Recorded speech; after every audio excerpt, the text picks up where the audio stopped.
சக்கராத் என்கிற ஒரு காரணத்தை தவிர ஒரு மனிதனுடைய பொறுப்பிலிருந்து தொழுகை நீங்காதுன்னு சொன்னாங்க. சக்கராத் என்கிற ஒரு காரணம் தொழுகை பொறுப்பிலிருந்து நீங்காது என்பதாக சொன்னாங்க. இன்னைக்கு சின்ன சின்ன காய்ச்சல் அடிச்சாலும் தொழுகை விட்டுறோமே.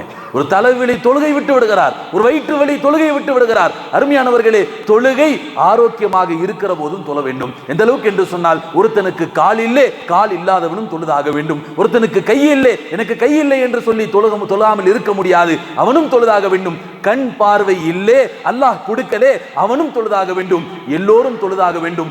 ஆரோக்கியமாக இருப்பவர்களும் ஆரோக்கியமற்றவர்களும் தொழுதாக வேண்டும்.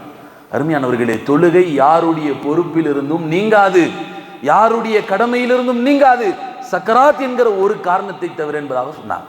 பெருமானார் ஸல்லல்லாஹு அலைஹி வஸல்லம் ஒரு ஹதீஸ்ல சொன்னாங்களா இல்லையா, நீங்கள் நின்று கொண்டு தொழ முடியாவிட்டால் உட்கார்ந்து கொண்டு தொழுவுங்கள், உட்கார்ந்து கொண்டு தொழ முடியாவிட்டால் படுத்து கொண்டு தொழுவுங்கள், படுத்து கொண்டும் தொழ முடியாவிட்டால் நீங்கள்